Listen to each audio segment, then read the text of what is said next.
Hey guys, I'm Daniela. Welcome to my channel. In today's video, I'm going to share 6 things I didn't know about life in the US and initially found strange. This is part 2 of a series of 2 episodes, so if you haven't watched part 1 yet, make sure to watch it after that as well.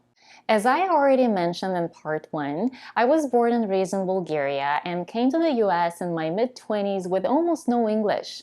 Of course, my first goal was to learn the language, but in addition to English, there were some cultural aspects that I didn't know about. Now I want to share with you what surprised me when I first came to the US, so that you know about it if you ever plan to come to the US as well. If you already live here or you have been here as a tourist, let me know in the comments what you found surprising. Okay, here are the 6 things about the US that no one had told me before, and some of them, to be honest, took quite a while to get used to. Okay, so this thing I really like, and this is that people here are not afraid to look different. What I really like about the US is that no one cares about what other people are wearing. You can be wearing boots in the summer or flip-flops in the winter, and nobody stares at you. In my native Bulgaria, people are always worried about what other people are going to think about them. Even if I wanted to wear boots in the summer in Bulgaria, I wouldn't even dare because I wouldn't want to attract other people's attention. But in the US, there is a blend of cultures and nothing looks weird.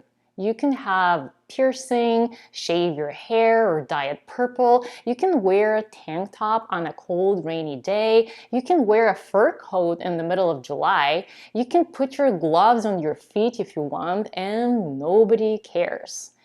People might even compliment you on your originality, and I actually really like that. One thing that I really miss, and to be honest, I still do, are the beautiful European coffee shops where you can get coffee in a real mug.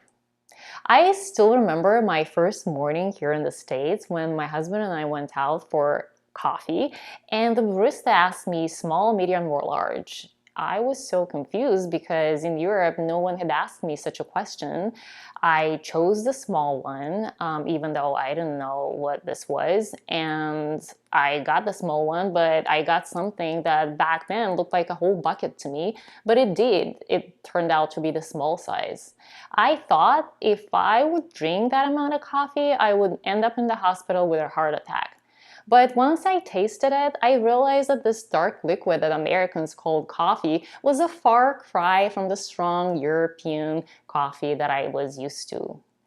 Of course, this might not be so shocking anymore because Starbucks is all over the world now, but 20 years ago, this was new to me. I also miss having coffee in a real mug. I hated the paper cups. Coffee just tastes differently. Although I'm used to it now, I still feel a little nostalgic when I'm thinking about the beautiful European coffee and the way it's served. The next thing that surprised me was low power distance. Power distance is the way people relate to one another on a hierarchical scale.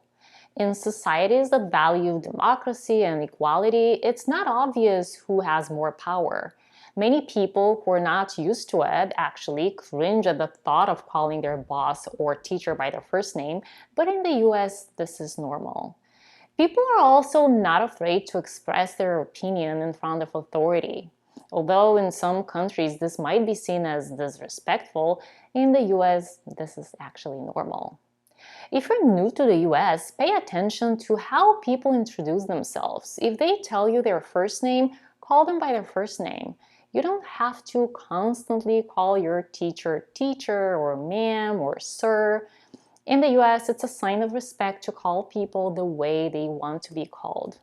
So I understand that this might be a little bit uncomfortable for you in the beginning, but it's quite nice when you get used to it. This next thing was actually easy to me to get used to, and this is that only few people smoke. There are more smokers in Europe than in the US. When I was growing up in Bulgaria, I remember that almost everyone smoked. Even now, when I go to visit, I smell cigarettes everywhere. But the US is a very smoker-unfriendly country. You can't even smoke on the balcony of your own apartment, let alone inside. Of course, it depends on the town and the neighborhood, and if this is your own house, of course, this is a different thing. I remember when my grandmother, who used to be a chain smoker, visited us, she couldn't believe how hard it was to find a place to smoke. Once she decided to smoke on the patio outside of Starbucks, and she didn't believe me when I told her that she couldn't smoke out there. She was stunned when one of the employees came out and told her to throw away her cigarette. She couldn't understand why she wasn't allowed to smoke when she was sitting outdoors. So, if you're a smoker and you plan to live and work in the US, find out what areas allow smoking. Don't assume that you can smoke just because you're sitting outdoors. Another thing was that you have to drive everywhere. Almost everyone in the US drives because public transportation is not as developed as in some other countries.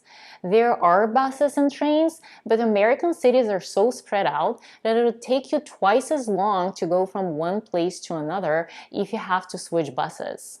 The New York subway system is probably the closest one to the European public transportation.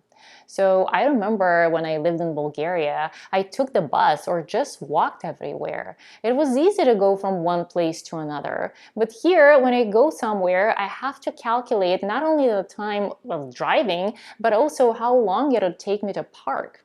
That's why I often prefer to stay home on a Friday night. Okay, so this last thing that many visitors don't know about is to never ask about the toilet. Many tourists visiting the US ask, "Excuse me, where's the toilet?" if they need to go to the restroom. But Americans find this repugnant. They never use the word toilet. So if you need to go, ask for a restroom. I remember the first time when I heard this word, I found it really strange. I'm not sure why it's called a restroom, as no one ever goes there to rest, but it's just the way it is. Okay guys, that was it for today. Thank you so much for watching. Let me know in the comments which one of these 6 things you didn't know about. Also, make sure to watch part 1 of this topic where I share 6 more things with you. I'll put the link right here. If you enjoyed this video and found it helpful, click on the like button and subscribe to my channel. Also, don't forget to hit the little bell below so that you're the first one to know when I upload a new video.